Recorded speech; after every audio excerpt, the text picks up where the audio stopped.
Assalamualaikum warahmatullahi wabarakatuh. Assalamualaikum warahmatullahi wabarakatuh. Waalaikumsalam warahmatullahi wabarakatuh. Alhamdulillah, tambah kompak.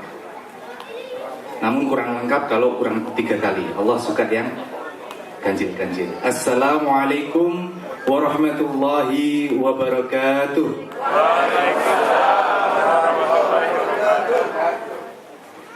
Innal hamdalillah nahmaduhu wa nasta'inuhu wa nastaghfiruh wa na'udzu billahi min sururi anfusina wa min sayyiati a'malina.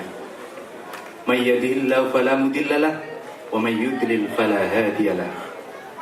Asyhadu an la ilaha illallah wahdahu la syarika lahu wa asyhadu anna Muhammadan 'abduhu wa rasuluh la nabiyya ba'dah. Rabbi ishrah li sadri wa yassir li amri wahlul 'uqdatam min lisani yafqahu qawli. Bapak Ibu yang dimuliakan oleh Allah, pertama-tama marilah kita panjatkan puji syukur kehadirat Allah Subhanahu wa taala yang pada hari ini telah melimpahkan begitu banyak nikmat kepada kita semuanya. Sehingga apabila kita disuruh untuk menghitung nikmat Allah, maka niscaya kita tidak akan mampu untuk menghitungnya. Salawat serta salam semoga tetap terlimpahkan kehadiran junjungan kita, uswah kita, Nabiullah Muhammad sallallahu alaihi wasallam. Karena dengan jasa perjuangan beliaulah kita bisa mengenal Islam. Karena hanya dengan Islam kita bisa membedakan mana yang baik, mana yang buruk, mana yang benar dan mana yang salah. Bapak Ibu yang dimuliakan oleh Allah, sebenarnya saya merasa nggak pantas berdiri di sini, apalagi tadi ngisi tausiah gitu kan judulnya ya. Di sini para asatid berjajar, bikin saya tambah dredeg, tambah nervous. Untung ada ini, jadi nutupin dengkul saya gemeteran ini. Kalau bahasa Jermannya itu kita itu nguyai segoro. Jadi nguyai itu menggarami ya. Segoro itu lautan. Lautan yang sudah asin kok digarami. Nah, para asatid di sini. Ya. Tapi nggak apa-apa karena saya diminta oleh Sahibul Hajat, maka sebisa mungkin saya akan berusaha ya. Ada sebuah ungkapan unzur maqala wa la tanzur man qala. Ya. Lihatlah apa yang disampaikan, jangan melihat siapa yang menyampaikan. Ya, kalau dilihat siapa yang menyampaikan ya siapalah saya gitu kan. Namun kalau melihat apa yang disampaikan, siapapun yang menyampaikan, insya Allah kalau memang ada kebenaran di dalamnya, maka kita akan bisa menerima bersama-sama. Begitu ya Bapak Ibu sekalian, insya Allah. Kita di sini di tempat ini ya dalam rangka menghadiri undangan Akhuna Misbah dan Akhuna Firman ya. Beliau berdua ini sedang merasakan kebahagiaan karena telah diberikan nikmat oleh Allah berupa anak ya. Dan itu memang diperintahkan oleh Allah untuk berbagi kenikmatan, ta'addud bin nikmah ya. Dan ini memang diperintahkan oleh Allah Subhanahu wa taala. Allah berfirman dalam surat Ibrahim, la in syakartum la azidannakum wa la in kafartum inna adzabi lasadid. Sesungguhnya jika kamu bersyukur pasti kami akan menambah nikmat kepadamu. Dan apabila kamu mengingkarinya, maka azabku amatlah pedih. Dalam surat Ibrahim ini, Allah menegaskan bahwa apabila kita bersyukur, maka Allah akan menambah nikmat yang diberikan. Ya. Dan di sini ada ancaman apabila kita mengingkari nikmat Allah, maka di situ ada azab yang pedih. Jadi maka di sini adalah qarinah bahwa bersyukur atas nikmat Allah itu adalah kewajiban bagi kita. Ya. Adalah kewajiban bagi umat Islam ya yang mendapatkan kenikmatan. Ya, apalagi ini Akhuna Misbah dan Akhir Firman ini mendapatkan nikmat. Ya kalau kita ditanya ya, Kalau kita ditanya Bapak Ibu yang pernah punya anak, ya, momen apa yang tidak akan terlupakan dalam hidup ini misalnya? Kalau saya pribadi akan menjawab bahwa ketika saya mempunyai anak, ya. Ini kalau saya pribadi Bapak Ibu, setelah 5 tahun menikah baru dikaruniai seorang putra, ya. Untuk orang yang sudah mendambakan seorang anak, ya, 5 tahun itu lama Bapak Ibu, lama. Namun ya seperti yang diceritakan Akhi Misbah tadi, mungkin lebih lama dari saya, ya. Dan ini memang karunia yang patut disyukuri. Rasulullah SAW juga bersabda yang diriwayatkan oleh Anas radhiyallahu an, yang artinya tidaklah sekali-kali Allah menganugerahkan kepada hambanya suatu nikmat, baik berupa istri maupun anak, lalu ia mengucapkan alhamdulillahirabbil alamin, ya, melainkan dia, Allah, akan memberi yang lebih baik daripada apa yang diambil, ya. Di sini disebutkan, di dalam hadis ini disebutkan secara eksplisit, ya, bahwa istri, anak adalah rizki yang patut disyukuri, ya. Tentu rasa syukur itu macam-macam. Bisa dengan hanya mengucapkan alhamdulillahirabbil alamin, ya, dari hati yang paling dalam itu sudah rasa syukur. Namun dengan mengundang saudara-saudara, ya, seperti saat ini, ya, ini juga salah satu ungkapan daripada rasa syukur. Dan Bapak Ibu, yang khusus bapak-bapak, ya, di sini juga disebutkan istri. Istri itu rezeki. Maka kita harus mensyukuri, ya. Kita harus mensyukurinya. Insya Allah akan ditambah Bapak Ibu sekalian, ya. Loh kok ketawa Bapak, Pak Asep? Ditambah nikmatnya maksudnya, ya. Ditambah nikmatnya. Jadi barangkali istri-istri kita ini semakin semakin pandai menyenangkan hati suami, ya, semakin pandai mendidik anak-anak kita. Itu kan nikmat yang ditambah oleh Allah. Kalaupun nanti ditambah jumlahnya, ya itu rezeki Bapak-bapak. Rezeki. Wah, ada yang amin, Masya Allah. Wah, itu bercanda Bapak, Ibu-ibu, ya. Kalaupun beneran, ya Alhamdulillah. Bapak Ibu yang dimuliakan oleh Allah, tentu anak yang kita dambakan, ya, ini kembali ke topik anak, ini topiknya, bukan yang tadi. Anak topiknya, kembali kepada anak. Tentu kita mendambakan seorang anak yang soleh, ya, anak yang bisa menjadi qurrata ayun, anak yang menjadi penyejuk hati orang tua, penyejuk mata. Dan ini memang salah satu anak dalam Al-Quran surat Al-Furqan ayat 74, ya. Ini Allah mengajarkan kepada kita untuk berdoa. Dan ini saya yakin bapak-bapak, ibu-ibu juga sering membaca doa ini, ya. Rabbana hab lana min azwajina wa dzurriyyatina qurrata a'yun waj'alna lil muttaqina imama.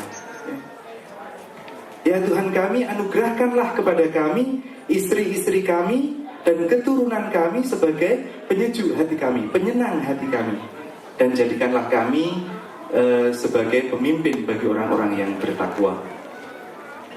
Jadi anak itu bisa menjadi qurrata a'yun. Namun di sisi yang lain, ya, pada saat yang bersamaan anak ini bisa menjadi fitnah Bapak Ibu sekalian. Bisa menjadi fitnah atau cobaan. Allah berfirman dalam surat At-Taghabun, A'udzubillahi minasyaitonir rajim, innama amwalukum wa auladukum fitnah wallahu 'indahu ajrun 'adzim.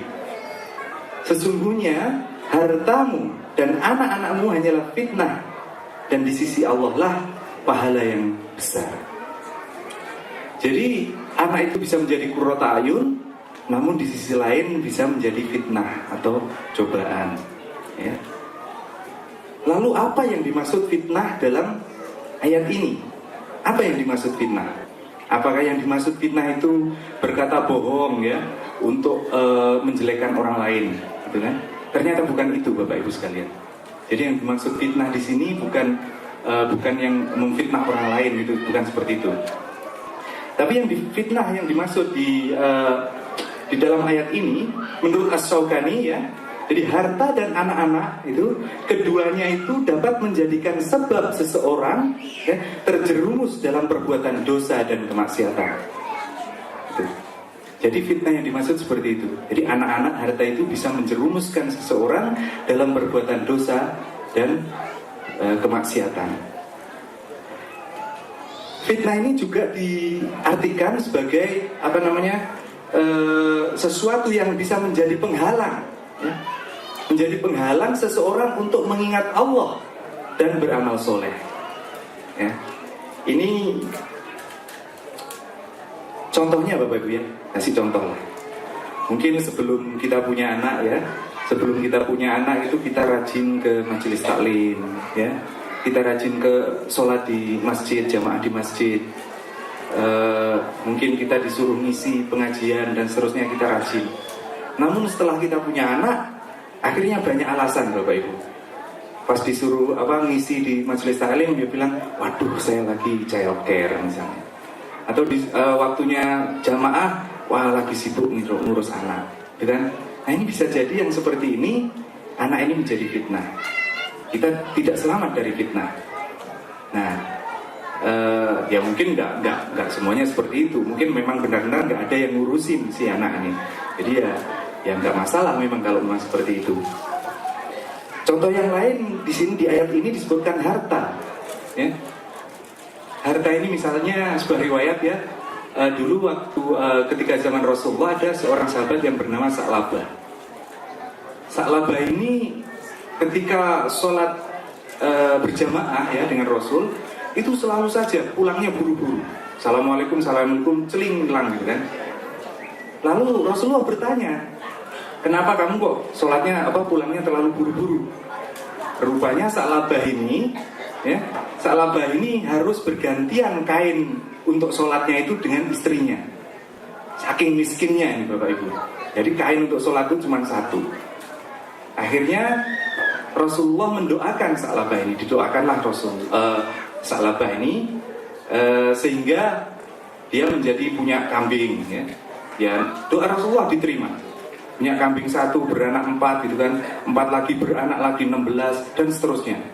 Sampai banyak ini kambing, banyak sekali. Akhirnya Sa'labah ini mulai terlambat sholat ke masjid, ya, sholat jamaahnya terlambat. Lama-lama kadang jamaah, kadang enggak. Lama-lama nggak pernah kelihatan. Rupanya apa? Dia terlalu sibuk mengurus kambingnya. Nah ini harta yang menjadikan fitnah, ya. Atau mungkin contoh yang lain ya seperti Korun ya. Korun ini nggak pernah bersyukur dia. Akhirnya ditenggelamkan di perut bumi bersama semua hartanya. Nah itu, naudzubillah min dzalik. Jadi seharusnya kita kalau punya harta ya seperti Abdurrahman bin Auf gitu kan, atau seperti Utsman bin Affan, seperti Abu Bakar, dan banyak contoh-contoh sahabat-sahabat yang menginfakkan sebagian besar hartanya untuk di jalan Allah. Bapak Ibu yang dimuliakan oleh Allah itu. Nah karena itu Allah Subhanahu wa ta'ala mengingatkan kita dalam surat Al-Munafiqun ayat 9, yang artinya, hai orang-orang yang beriman, janganlah hartamu dan anak-anakmu melalaikan kamu dari mengingat Allah. Barang siapa yang berbuat demikian itu, mereka itulah orang-orang yang merugi. Jadi karena Allah ini tahu tabiat manusia itu seperti apa ya, nah, harta dan anak-anak itu bisa melupakan mereka, melalaikan mereka, maka Allah mengingatkan dalam surat Al-Munafiqun ayat 9 ini. Bapak Ibu yang dimuliakan oleh Allah, kalau anak itu diibaratkan selembar kertas putih ya, selembar kertas putih, maka orang tualah yang mewarnainya ya. Anak lahir itu lahir dengan fitrah suci dalam keadaan Islam, namun orang tualah yang menjadikan dia Majusi, menjadikan Nasrani, ataupun menjadikan dia Islam. Jadi orang tua yang mengukirnya ya. Tentu kita sebagai seorang muslim ya, ingin anak-anak kita diwarnai dengan Islam. Karena hanya dengan Islamlah anak-anak kita bisa menjadi anak yang soleh. Selain dengan Islam, tidak. Hanya dengan Islam. Maka dari itu, di sini saya akan menyebutkan beberapa poin ya, yang dalam rangka mendidik anak kita Yang pertama adalah tauhid, ya, tauhid.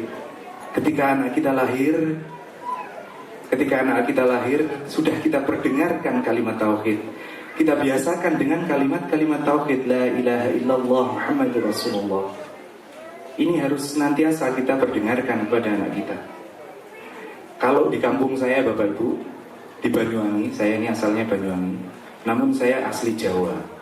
Jadi di Banyuwangi itu ada suku Jawa, ada suku Osing. Osing itu yang asli Banyuwangi. Itu pun bahasanya juga berbeda. Itu kalau menidurkan anak, meninabubukkan anak, itu sambil nyanyi, Bapak Ibu. Kalau orang Jawa nyanyinya tak lelo lelo lelo lekung yo mas yo, gitu kan. Itu kalau orang Jawa, nggak tahu kalau orang Padang gimana. Kalau orang Banyuwangi, orang Osing itu beda lagi, Bapak Ibu. Kalau orang Osing yang lagi meninabubukkan anak di malam hari di bawah sinar rembulan begitu, itu sambil nyanyi, bulan andong ya rahmatullah saben ulan saben tahun. Wah, ngerti nggak artinya, Bu? Sama. Sama. Jadi begitu, sambil nyanyi. Ya ini nggak apa-apa, mubah-mubah saja. Artinya ini kan syairnya juga syair yang mubah, nggak masalah. Cuman alangkah baiknya, ya Bapak Ibu sekalian, alangkah baiknya sambil meninabubukkan anak ini, kita berdengarkan kalimat tauhid. Misalnya, la ilaha illallah, la ilaha illallah, Muhammadur Rasulullah, Muhammadur Rasulullah, sallallahu alaihi wasallam. Nah ini kan enak Bapak Ibu. Sama-sama nyanyi, sama-sama mengeluarkan nafas, namun kalimat tauhid yang dikeluarkan. Saya pikir seperti itu. Tapi intinya Bapak Ibu ya, intinya semenjak kecil, semenjak bayi kita perdengarkan anak-anak kita kalimat tauhid. Sehingga nanti setelah tumbuh menjadi lebih besar, bisa memahami, kita jelaskan makna tauhid itu. Kita jelaskan makna la ilaha illallah. Sedikit akan saya bahas makna la ilaha illallah ya. Nanti detailnya akan dibahas oleh ustadz-ustadz ini. Makna la ilaha illallah setidaknya ada dua komponen Bapak Ibu. Ada dua rukun. Yang pertama adalah peniadaan, menafikan, pengingkaran terhadap tauhid, ya, pengingkaran terhadap tauhid. Dan yang kedua adalah penetapan, mengimani bahwa tiada Tuhan yang berhak disembah kecuali Allah. Ya, jadi ada dua komponen itu. Yang pertama mengingkari tauhid, yang kedua mengimani Allah. Ya, tiada Tuhan yang berhak disembah selain Allah dengan segala konsekuensinya. Ini sejalan dengan apa yang difirmankan oleh Allah dalam surat Al-Baqarah ayat 256 ya. Wa may yakfur bit-taghuti wa yu'min billahi faqad istamsaka bil 'urwatil wusqa lan fisama laha.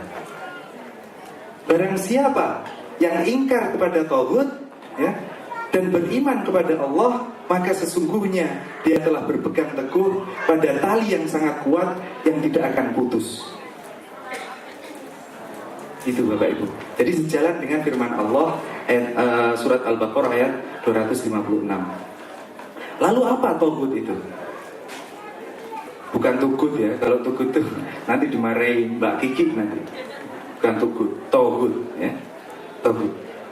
Tauhid itu adalah sesuatu yang disembah, ditaati, diikuti selain daripada Allah Subhanahu wa taala. Ya. Sesuatu yang disembah, ditaati, diikuti selain daripada Allah Subhanahu wa taala. Itulah tauhid. Jadi tauhid ini bisa jadi pohon besar gitu ya. Pohon besar dianggap keramat, disembah. Ya. Atau mungkin yang lagi ngetren batu akik. Batu akik dianggap punya kekuatan, sampai ada ritual sendiri untuk memakainya, gitu kan.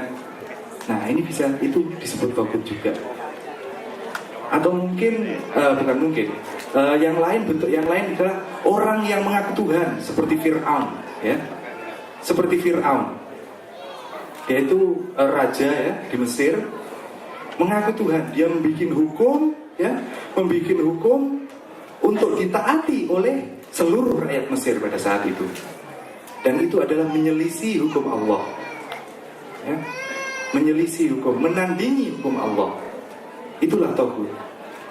Lalu pada saat ini, pada era sekarang ini, apakah ada togut?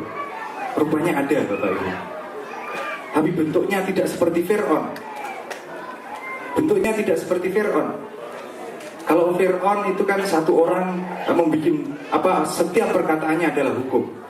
Namun sekarang ini sekumpulan orang, ya, sekumpulan orang bermusyawarah membuat hukum, yang hukumnya itu bertentangan dengan hukum Allah. Itu juga togut, Bapak Ibu sekalian. Itu juga togut. Contoh, ya. Contoh, kalau Allah mengharamkan minuman keras atau khamr, ya.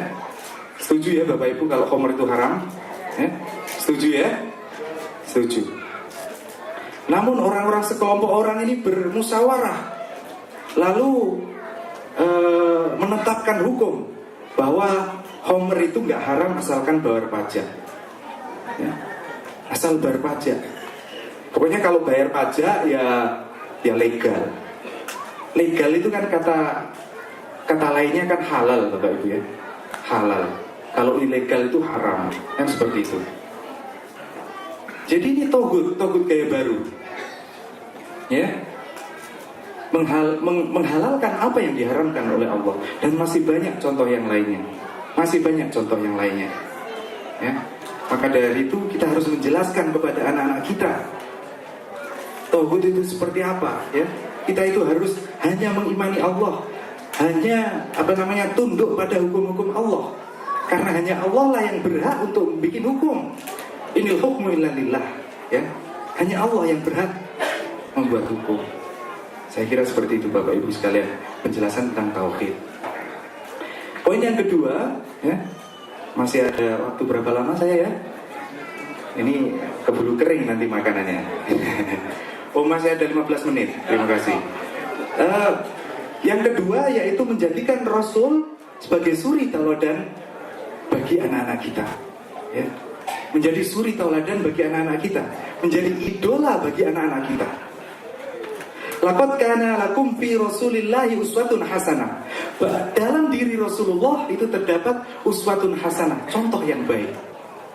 Maka dari itu Bapak Ibu, kita harus mengajarkan kepada anak kita bahwa hanya Rasulullah contoh yang patut diidolakan, ya. Yang namanya anak-anak Bapak Ibu, apalagi nanti kalau sudah beranjak ABG gitu ya, anak baru gede, itu pasti biasanya meniru apa yang dia idolakan. Kalau zaman saya dulu ya, itu biasanya mengidolakan artis, ada slang gitu ya. Kalau slang itu namanya slanker, ya. Kalau udah mengidolakan itu, maka ikut-ikutan, rambutnya gondrong, pakai anting, celana jebol-jebol gitu kan. Karena dia mengikuti apa yang dia diidolakan. Coba bayangkan Bapak Ibu, kalau dia yang diidolakan itu adalah Rasulullah, Masya Allah, orang terbaik, manusia terbaik, ya, itu yang diidolakan. Nah di samping itu kita juga bisa menceritakan, ya, menceritakan kisah-kisah sahabat, ya, kisah-kisah sahabat, kisah-kisah orang-orang soleh. Kita ceritakan bagaimana keberanian Umar bin Khattab, ya, bagaimana ketangkasan Khalid bin Walid, ya, bagaimana kedermawanan Utsman bin Affan, Abdurrahman bin Auf, bagaimana kecerdasan Imam Syafi'i. Ini harus kita ceritakan kepada anak-anak kita, sehingga menginspirasi mereka, ya, agar menginginkan seperti orang-orang soleh tersebut. Ini adalah poin yang kedua. Poin yang ketiga adalah mengajarkan kepada anak-anak kita Al-Quran, ya. Mulai dari kecil kita ajarkan bagaimana mengajarkan Al-Quran, mengajarkan dengan tajwid yang benar, gitu kan? Lalu nanti setelah beranjak dewasa kita ajarkan untuk apa ini Al-Quran, ya. Selain untuk dibaca, namun juga sebagai pedoman hudalinas, ya, kita ajarkan kepada anak-anak kita. Jadi menjadi pedoman hidup Al-Quran ini. Ibaratnya Allah menciptakan manusia dan alam semesta ini, ya, menciptakan manusia dan alam semesta ini beserta petunjuknya, beserta manual instructionnya, gitu kata bahasa istri saya begitu. Manual instructionnya, jadi bingung kan? Jadi beserta petunjuk pemakaiannya, dan itulah Al-Quran. Ya. Al-Quran lalu oleh Rasul dirinci, Al-Quran dijelaskan oleh hadis-hadis Rasul. Ya. Ini yang menjadi pedoman hidup kita. Jadi kita jelaskan kepada anak-anak kita, Al-Quran ini bukan hanya untuk dibaca, tapi ini untuk diterapkan. Begitu kira-kira Bapak Ibu sekalian. Karena waktunya tadi katanya tinggal 5 menit, ya. Maka ini satu lagi, ya. Poin satu lagi, yaitu mengajarkan kepada anak-anak kita akhlak yang baik, akhlak Islam, ya. Akhlak yang baik itu seperti apa? Apakah sopan, gitu kan, jujur, tidak berkata bohong, ya? Apakah seperti itu? Aisyah radhiyallahu an berkata bahwa akhlak Rasulullah itu adalah Al-Quran, ya. Jadi kira-kira Al-Quran, Rasulullah itu seperti Al-Quran yang berjalan, ya.